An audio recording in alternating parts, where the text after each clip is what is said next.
Em nome do Pai que me criou, do Filho que me resgatou, do Espírito Santo que me santificou. Divina vontade reina na minha vontade. Ó minha mãe, eu te amo e tu me amas. Dai-me um gole da vontade divina à minha alma. Me abençoa, mãe, para que todas as minhas ações sejam feitas diante dos vossos olhos maternais. Amém. Suprema Majestade, eu venho em sua divina vontade, em nome de todos, do primeiro ao último homem que existirá na terra, para dar a ti as homenagens que tendes direito, as adorações, os louvores, o amor, as reparações por todos e por cada pecado. Vem o Senhor na sua divina vontade, dou-te a minha vontade humana, por meio do Imaculado Coração de Maria, que possui todos os dons e os frutos da divina vontade. Dai-me, Senhor, então, a tua divina vontade. Vem, ó divina vontade, nesta ação que eu estou a fazer, e em todas as ações que eu farei durante este dia. Amém. Fiat. Vinde, Espírito Santo, vinde por meio da poderosa intercessão do Imaculado Coração de Maria, vossa amadíssima esposa e nossa mãe. Amém. Leitura do livro Mística Cidade de Deus, de Maria de Ágreda. Capítulo 6. Dúvida que apresentei ao Senhor sobre a doutrina destes capítulos e a solução dela. Finalidades da encarnação, número 72. Sobre as inteligências e doutrina dos capítulos anteriores, surgiu-me a seguinte dúvida, ocasionada pelo que muitas vezes tenho ouvido de pessoas doutas e é disputado nas escolas. Se a causa e motivo principal para que o Verbo divino se humanasse foi constituí-lo cabeça e primogênito de todas as criaturas, e por meio da união hipostática com a natureza humana, comunicar seus atributos e perfeições no modo conveniente, por graça e glória aos predestinados. O assumir carne possível, passível e morrer pelo homem foi decreto e fim secundário. Sendo assim verdade, porque na Santa Igreja há tantas opiniões diferentes sobre isto, sendo a mais comum que o Verbo eterno desceu do céu, principalmente para remir os homens, por meio de sua santíssima paixão e morte? Glória de Deus e redenção do homem. Número 73. Humildemente propus esta dúvida ao Senhor, que se dignou responder. Deu-me inteligência e luz muito vasta, na qual conheci muitos mistérios que não poderei explicar inteiramente, porquanto suas palavras significam muito mais do que o som transmite. Disse-me: Esposa e pomba minha, ouve. Como teu pai e mestre, quero responder à tua dúvida e instruir tua ignorância. Adverte que o principal e legítimo fim do decreto de comunicar minha divindade à pessoa do Verbo, unida hipostaticamente à natureza humana, foi a glória que desta comunicação resultaria para o meu nome e para as criaturas capazes da que eu lhes quis dar. Este decreto seria infalivelmente executado na encarnação, ainda que o primeiro homem não tivesse pecado. Decreto expresso e incondicional na substância, por ele deveria cumprir-se minha vontade de, em primeiro lugar, comunicar minha alma e a humanidade do Verbo encarnado. Assim era conveniente a minha equidade e a retidão de minhas obras. Ainda que isso foi posterior na execução, na intenção foi anterior. Se tardei em enviar meu unigênito ao mundo, foi porque desejei preparar-lhe um grupo escolhido e santo de justos, que, não obstante o pecado original, comum a todos, seriam como rosas entre os espinhos dos outros pecadores. Em consequência da queda do gênero humano, é que determinei, com um decreto expresso, que o Verbo viesse em forma passível e mortal para redimir o povo de quem era cabeça.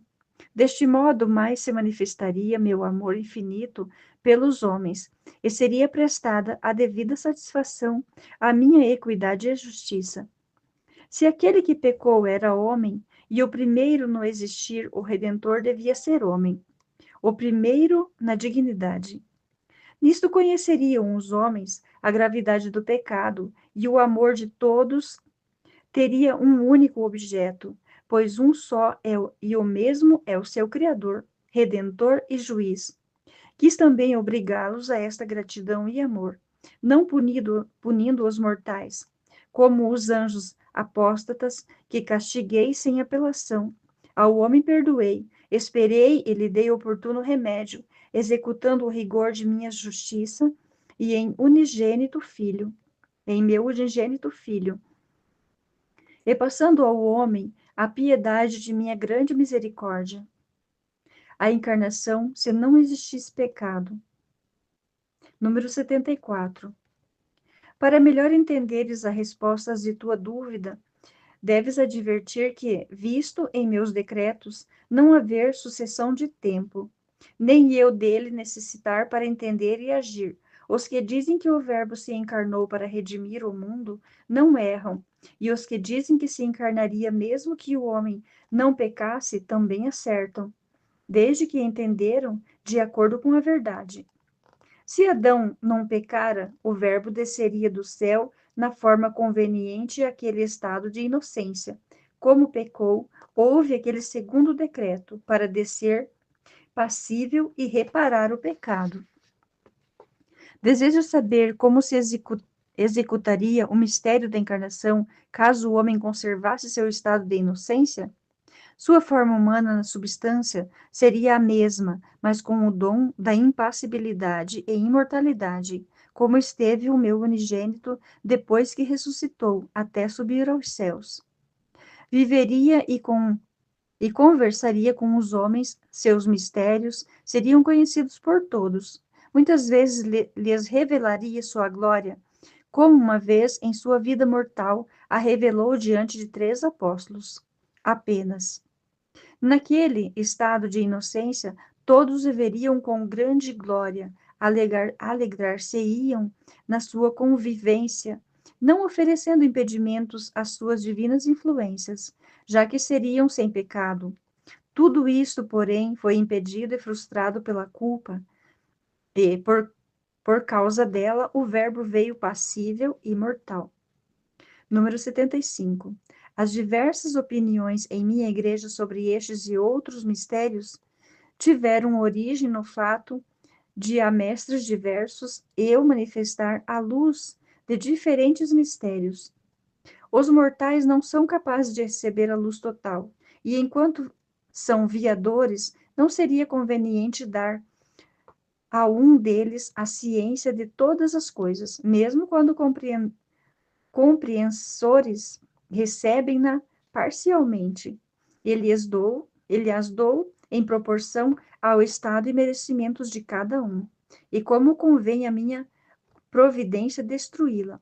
A plenitude da ciência só foi devida à humanidade de meu unigênito e à sua mãe, respectivamente.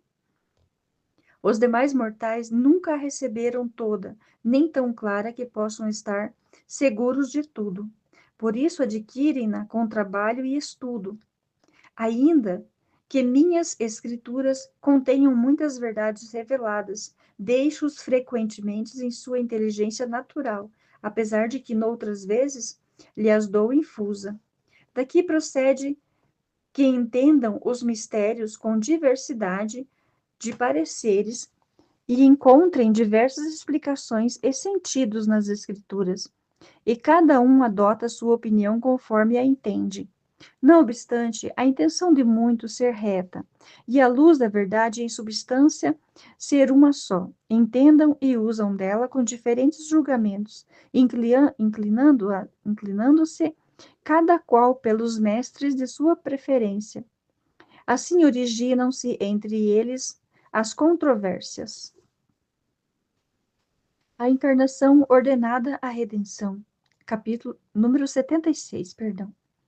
O motivo de ser mais geral a opinião que o Verbo desceu do céu primeiramente para redimir o mundo procede, entre outras coisas, de ser o mistério da redenção e seus fins mais conhecidos, além de já estar realizado e a Sagrada Escritura nele insistir muitas vezes. O desígnio da impassibilidade, pelo contrário, não se executou nem foi decretado absoluta e expressamente tudo que se referia a este estado, portanto, permaneceu oculto e ninguém pode vir a sabê-lo, se eu não lhe der particular luz e revelação sobre aquela nossa intenção e amor pela natureza humana. Ainda que isto poderia comover muitos os mortais se a meditassem e o compreendessem, o decreto e obras da redenção de sua queda é mais forte e eficaz para movê-los e trazê-los ao conhecimento e responsabilidade de meu amor, finalidade de todas as minhas obras. Por esta vantagem, providenciado para que estes motivos e mistérios sejam mais lembrados e tratados do que aqueles outros. Além disto, numa obra pode haver dois fins, quando um deles é condicional. Se o homem não pecasse, não desceria o verbo em forma passível, e se pecasse, seria passível e mortal. Deste modo, em qualquer caso, não se deixaria de realizar o mistério da encarnação. Quero que os mistérios da redenção sejam conhecidos, estimados e continuamente lembrados para me agradecerem, perdão. Não obstante, quero também que os mortais reconheçam o Verbo humanado por sua cabeça e por causa final de toda a criação. Foi ele, depois de minha própria benignidade, o principal motivo que tive para dar existência às criaturas. Deve ser reverenciado, não somente porque redimiu a estirpe humana, mas também porque foi a causa de sua criação. Utilidade das controvérsias. Número 77. Adverte, esposa minha, que eu permito muitas vezes terem os doutores e mestres diferentes opiniões. Uns dizem o verdadeiro e outros o duvidoso, seguindo cada qual seu natural engenho. Noutras ocasiões, permitam, digam o que não é, ainda que em princípio não seja contrário à verdade obscura da fé, na qual todos os fiéis estão firmes. Em outras dizem que o julgam possível, segundo entendem. Com essa diversidade, a luz e a verdade vão sendo investigadas e os mistérios esclarecidos, porque a dúvida serve de estímulo ao entendimento para inquirir a verdade. Esta é a honesta e a santa causa das controvérsias dos mestres. Tantas diligências e estudos de grandes e perfeitos doutores e sábios demonstram também que em minha igreja a ciência que forma sábios eminentes superiores aos do mundo e que acima de todos há um emendador de sábios. Eu, que unicamente tudo sei, compreendo, peço e meço, sem poder ser medido nem compreendido, por mais que esquadrinhem meus juízos e testemunhos, não poderão os homens compreendê-los. Se eu, que sou o princípio e autor de toda sabedoria e ciência, não lhes der inteligência e luz, sabendo isso, quero que os mortais me louvem, enalteçam e glorifiquem eternamente. As heresias, número 78. Quero também que os santos doutores, com o seu honesto, santo e louvável trabalho, adquiram para si muita graça, luz e glória, para a verdade ir sendo descoberta, esclarecida, e cada vez mais se aproxime de sua fonte. Investiguem com humildade os mistérios e obras de minha destra. Delas participem e gozem do pão do entendimento e de minhas escrituras. Usei de grande providência com os doutores e mestres, ainda que suas opiniões e dúvidas tenham sido tão diversas e por diferentes motivos. Umas vezes são para minha honra e glória, e outras apenas para impugnar-se e contradizer-se por razões terrenas. Com esta porfia e paixão procedem desigualmente. Apesar disso, Tenho-os governado, dirigido e iluminado, assistindo-os com a minha proteção, de maneira que a verdade tem sido muito investigada e esclarecida. A luz para conhecer muitas de minhas perfeições e obras maravilhosas foi bastante aumentada, sendo as Santas Escrituras tão altamente interpretadas que isto muito me tem agradado e satisfeito. O inferno, ao contrário, por esta mesma causa, enfureceu-se com a incrível inveja, e ainda mais nos tempos atuais, ergueu seu trono de iniquidade, combatendo a verdade e pretendendo tragar o Jordão, valendo-se dos homens, por meio de heresias e falsas doutrinas, derramou sua cisânia para obscurecer a luz da santa fé. O resto da igreja, porém, e suas verdades encontram-se em grau de perfeitíssimo. É assim que, para os fiéis católicos, mesmo quando seduzidos e cegos por outras misérias, se mantém a luz da verdade e da fé. Mas são poucos ainda os que se dispõem a entender-me com tal submissão e fervor. Número 79. Quero também, minha esposa, que entendas. Minha providência dispõe que haja entre os mestres muitas opiniões, a fim de mais se investigarem meus testemunhos.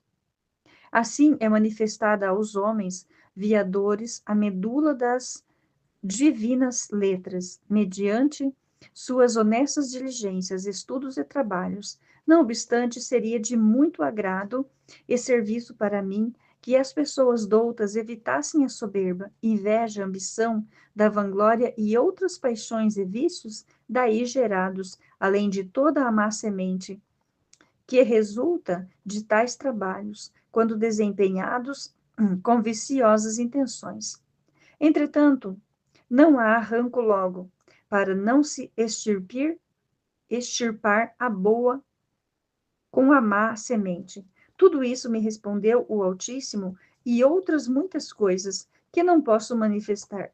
Seja eternamente bendita sua grandeza, que houve por bem instruir minha ignorância e satisfazê-la tão adequada e misericordiosamente, sem dedicar-se com a pequenez desta mulher incipiente e de todo inútil.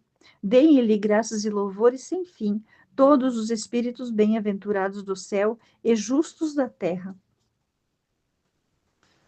Capítulo 7. Como o Altíssimo deu princípio às suas obras, criou todas as coisas materiais para o homem, e este e os anjos para construir povo, do qual o verbo manado seria a cabeça. Deus, causa primária de todas as coisas.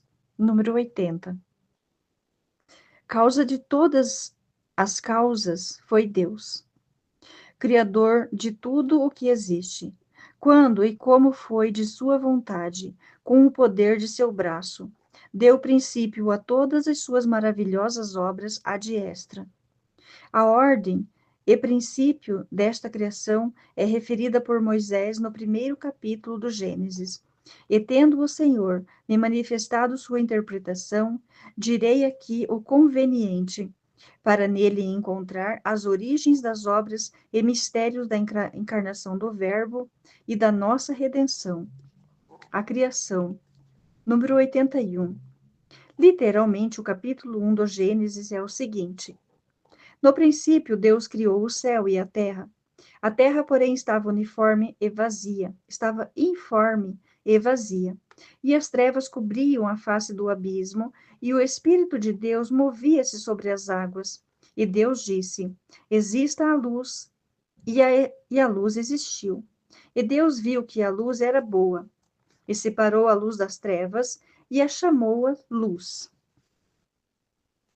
E a chamou a dia, perdão. Neste primeiro dia, diz Moisés, no princípio criou Deus o céu e a terra. Este princípio é aquele no qual, como saindo de seu ser imutável, o poderoso Deus começou a plasmar, fora de si próprio, as criaturas. Então estas precipitaram a possuir o ser em si mesmas, e Deus começou a recriar-se em suas obras, adequadamente perfeitas. Para que a ordem fosse também perfeitíssima, antes de criar seres intelectuais e racionais, formou o céu para os anjos e homens, e a terra onde antes os mortais seriam viadores, tão proporcionados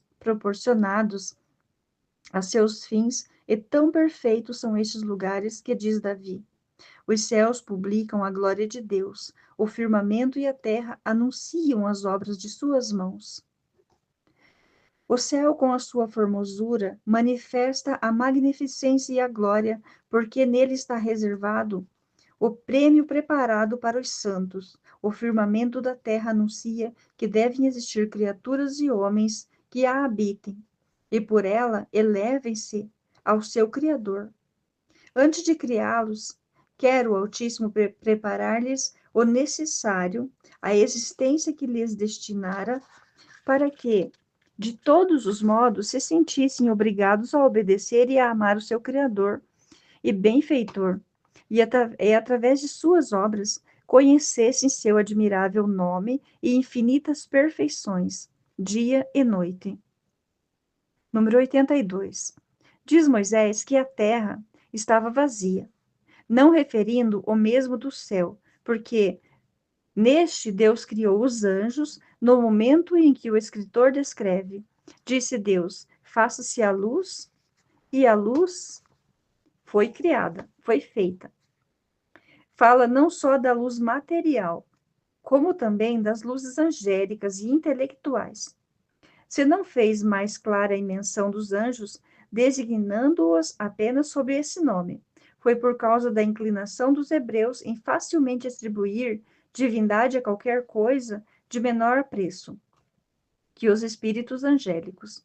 Além disso, foi muito apropriada a metáfora da luz para representar a natureza angélica, e misticamente a luz da ciência, e graça com que se foram iluminados em sua criação, juntamente com o céu império. Criou Deus a terra e seu centro do universo. Naquele instante em que foi criada, ficaram no meio deste globo, por divina disposição, extensas e profundas cavernas para o inferno, limbo e purgatório. Ao mesmo tempo, no inferno foi criado fogo material e as demais coisas que agora ali servem de suplício aos condenados. Logo separaria o Senhor a luz das trevas, chamando a luz dia, e as trevas noite. Não sucedeu isto só entre a noite e o dia naturais, mas também entre os anjos bons e maus.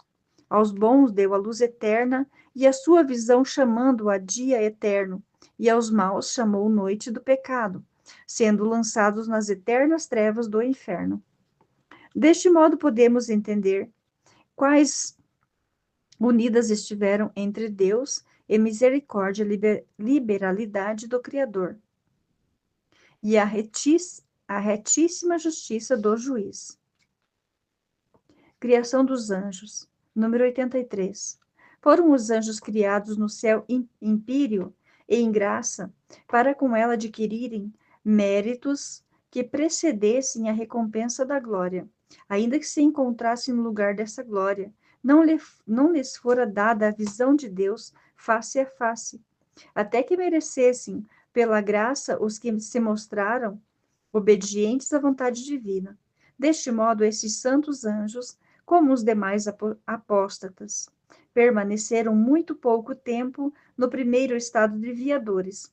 Sua criação, estado de provação e término dele realizaram-se em 3 instâncias ou mórulas, separadas por algum intervalo em 3 instantes.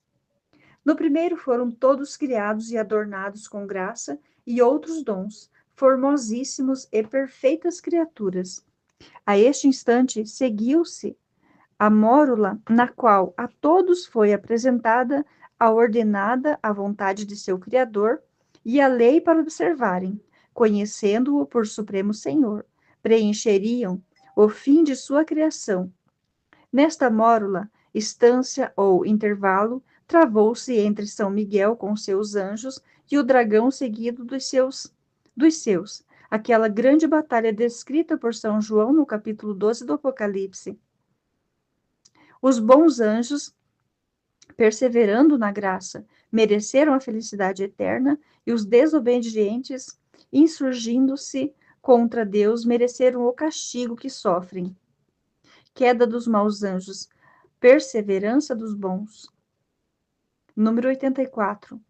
Nessa segunda mórula, tudo poderia se ter passado muito depressa, de acordo com a natureza angélica e o poder divino.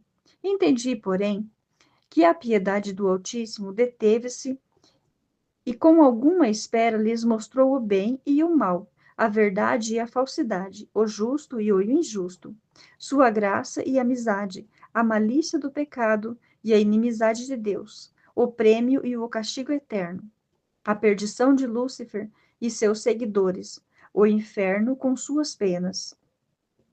Viram eles todas essas coisas como são em si mesmas, com o conhecimento de sua tão superior e excelente natureza, de maneira que, antes de perder a graça, viram claramente o lugar do castigo. Se não conheceram em igual medida o prêmio da glória, tiveram dela outra notícia, e a promessa expressa do Senhor, com que o Altíssimo justificou sua causa, agindo com a sua equidade, com a suma equidade e retidão. Não bastante toda esta bondade e justiça para deter Lúcifer e seus seguazes obstinados, foram punidos e precipitados no fundo das cavernas infernais, enquanto os bons viraram-se confirmados na graça e glória eterna. Aconteceu isso no terceiro instante, e verificou-se que realmente nenhuma criatura fora de Deus é impecável por natureza, pois o anjo, possuindo-a tão excelente e adornada com tantos dons de ciência e graça, acabou pecando e se perdeu. Que fará a fragilidade humana se o poder divino não a defender e se o obrigar a desampará-la? O pecado de Lúcifer, número 85. Resta saber que o que estou procurando. Resta saber o que estou procurando. O que motivou o pecado de Lúcifer e seus confederados, e o que lhes serviu de ocasião para desobedecer e cair. Nisso entendi que poderiam ter cometido muitos pecados secundum reatum, ainda que não praticaram os atos de todos, dos que com a sua depravada vontade cometeram. Ficaram-lhes os hábitos para todos os maus atos, aos quais induzem os outros, aprovando o pecado que por si mesmos não podem praticar. Movido pelo mau afeto que então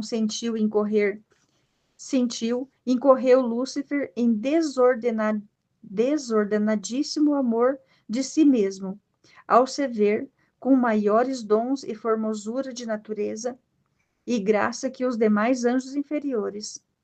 Deteve-se demasiado nesse conhecimento, e a autocomplacência o embaraçou e enfraqueceu na gratidão que devia a Deus, como a fonte única de tudo o que recebera.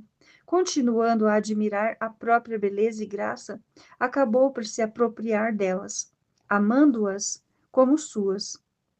Este desordenado amor próprio não somente o fez se exaltar com o que tinha recebido de outro ser superior, mas também o levou a invejar e cobiçar outros dons e excelências alheias que não o possuía.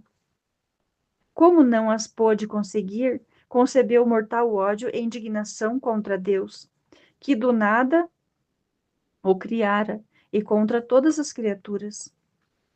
A soberba de Lúcifer sempre cresce. Número 86. Daqui se originaram desobediência, perdão. Daqui se originaram sua desobediência, presunção, injustiça, infidelidade, blasfêmia e ainda uma espécie de idolatria, desejando para si a adoração, a reverência devida a Deus. Blasfemou de sua divina grandeza e santidade. faltou a fé e a lealdade que devia, pretendeu destruir todas as criaturas, presumindo que poderia tudo isso e muito mais. Assim, sua soberba sempre cresce, e persiste ainda que sua arrogância seja maior que a sua fortaleza, porque enquanto neste não pode crescer no pecado, um abismo atrai outro abismo. O primeiro anjo que pecou foi Lúcifer, como consta no capítulo 14 de Isaías, e induziu a outros segui-lo. Por isso, chamam-se príncipe dos demônios, não por natureza, porque ela não pode ter esse título, e sim pela culpa. Os que pecaram não foram somente de uma ordem e hierarquia, mas de todas caíram muitos. O príncipe da queda de Lúcifer, número 87. Procurarei, segundo me foi mostrado, qual a honra e excelência cobiçada e invejada pela soberba de Lúcifer. Como nas obras de Deus há justiça, peso e medida, antes que os anjos pudessem inclinar-se a diferentes objetivos, determinou sua providência manifestar-lhes imediatamente, depois de sua criação, o fim para o qual os havia criado, de natureza tão elevada e excelente. Receberam este conhecimento do seguinte modo: primeiro, tiveram inteligência muito expressa do ser de Deus, uno e substância e trino em pessoas, recebendo ordem para o adorar e reverenciar como o seu Criador, Supremo Senhor, infinito no ser e atributos. A este mandato submeteram-se e obedeceram todos, mas com alguma diferença. Os anjos bons obedeceram por amor e justiça, sujeitando-se de boa vontade, aceitando e crendo o que estava além de sua capacidade e obedecendo com alegria. Lúcifer, porém, rendeu-se por lhe parecer impossível o contrário. Não agiu com caridade perfeita, pôs reservas na vontade e dúvida na verdade infalível do Senhor. Por esse motivo, o preceito se lhe tornou um tanto duro e difícil. Não o cumpriu com inteiro amor e justiça, e desta maneira se indispôs para nela perseverar. Ainda que essa tibieza e negligência em praticar estes primeiros atos com dificuldade não o privou da graça. Daí começou a sua má disposição, porque foi remisso no espírito e na virtude, cuja perfeição não preencheu como devia.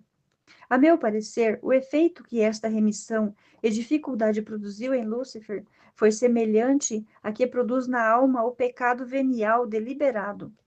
Não afirmo que ele haja, nessa ocasião, pecado nem venial, nem mortalmente, porque cumpriu o preceito divino. Todavia, esse cumprimento foi remisso e imperfeito, mais coagido pela força da razão do que pelo amor e vontade de obedecer. Com isso, se colocou no declive que dispôs à queda. Os anjos e o homem de Deus, e o homem Deus. Número 88. Em segundo lugar, Deus manifestou aos anjos que criaria a natureza humana inferior a deles. Seriam criaturas racionais para amar, temer e reverenciar Deus como seu autor e eterno bem. A esta natureza humana favoreceria tanto que a segunda pessoa da mesma Trindade Santíssima se faria homem, elevando a natureza humana à união hipostática, à pessoa divina. Aquele suposto homem e Deus deveriam os anjos reconhecer por cabeça, não só enquanto Deus, mas também enquanto homem. Deveriam reverenciá-lo e adorá-lo como seus servos inferiores em dignidade e graças. Deu-lhes inteligência e conveniência, equidade, justiça e razão, que nisto havia, porquanto aos méritos previstos daquele homem-Deus. Deviam a graça que possuíam e a glória que receberiam. Para a glorificação dele, haviam sido criados e seriam criadas as demais criaturas, porque a todas seria superior. Todas quantas fossem capazes de conhecer e gozar de Deus, seriam membros daquela cabeça e formariam seu povo para reconhecê-lo e reverenciá-lo. Tudo isto foi proposto e ordenado aos anjos. Atitude dos bons e dos maus anjos. Número 89. A este preceito, os santos anjos obedientes e de plena boa vontade submeteram com humildade e amoroso afeto. Lúcifer, ao contrário, resistiu à soberba e inveja, induzindo os anjos que eram seus seguazes a fazerem o mesmo, como de fato fizeram, seguindo-o na desobediência ao divino mandato. Persuadiu-os o mau príncipe de que ele seria sua cabeça e formaria um principado independente e separado de Cristo. Tanta cegueira e tão desordenado afeto pôde causar naquele anjo a inveja e soberba, que veio a se transformar na causa e contágio para tantos outros incorrerem no mesmo pecado. Os anjos e a Mãe de Deus. Número 90. Aqui ocorreu a grande batalha que São João refere haver se travado no céu. Os santos anjos obedientes, com ardente zelo para defender a glória do Altíssimo e a honra do Verbo humanado, previsto, pediram licença ao Senhor para resistir e contradizer ao dragão. Sendo-lhes concedida essa permissão, entremente sucedeu outro mistério, ao ser proposta a todos os anjos a obediência do Verbo humanado, foi-lhes apresentado o terceiro preceito. Superior a eles existiria também uma mulher, em cujas entranhas tomaria carne humana o unigênito do Pai. Esta mulher, rainha deles e das demais criaturas, nos dons da graça e glória, se elevaria acima de todos, tanto angélicas como humanas. Os bons anjos, obedecendo a este preceito do Senhor, cresceram e se aperfeiçoaram na humildade, aceitando e louvando o poder e os arcanos do Altíssimo. Lúcifer, porém, e seus confederados, a este preceito e mistério, se exaltaram mais na soberba e presunção. Com desordenado furor, apeteceu para si a excelência de ser cabeça de todo o gênero humano e das ordens angélicas. E se isso deveria realizar-se mediante a união hipostática, fosse ele a recebê-la. Que horror. Revolta de Lúcifer. Número 91. Quanto a permanecer inferior à mãe do Verbo humanado e Senhora nossa, opôs-se com horrendas blasfêmias, indignando-se contra o autor de tão grandes maravilhas e incitando os demais com estas palavras: injustos são esses preceitos e injuriosos para a minha grandeza. Essa natureza que tu, Senhor, olhas com tanto amor e pretendes beneficiar tanto, eu perseguirei e destruirei, empregando nisso todo o meu poder e diligência. E a esta mulher, mãe do Verbo, derrubarei do estado em que a prometes colocar, e em minhas mãos perecerão teus projetos. Maria esmagará a cabeça de Lúcifer. Número 92. Essa soberba arrogância irritou tanto o Senhor que, humilhando a Lúcifer, disse: esta mulher, que não quisestes respeitar, te esmagará a cabeça, e por ela serás vencido e aniquilado. E se por tua soberba entrar a morte no mundo, pela humildade desta mulher entrará a vida e a salvação dos mortais. E da natureza e semelhança destes dois, Cristo e Maria, gozarão do prêmio e coroa que tu e teus seguidores perderam. A tudo isto replicava o dragão, com indignada soberba, contradizendo o que entendia da divina vontade e de seus decretos, e ameaçando a toda a linhagem humana. Conheceram os bons anjos a justa indignação do Altíssimo contra Lúcifer e os demais apóstatas, e puseram-se a pelejar contra eles com as armas do entendimento, razão e verdade. Maria, representante da natureza humana pura. Número 93. Aqui operou o Altíssimo Outro maravilhoso mistério. Havendo manifestado por inteligência a todos os anjos o grande mistério da união hipostática, mostrou-lhe a Virgem Santíssima num sinal ou imagem semelhante a nossas visões imaginárias, segundo o nosso modo de entender. Dou-lhes a conhecer a natureza humana pura, representada nessa mulher perfeitíssima, em quem o braço poderoso do Altíssimo seria mais admirável que em todo o resto das criaturas, porque em superior e eminente grau nela depositava as graças e dons de sua destra.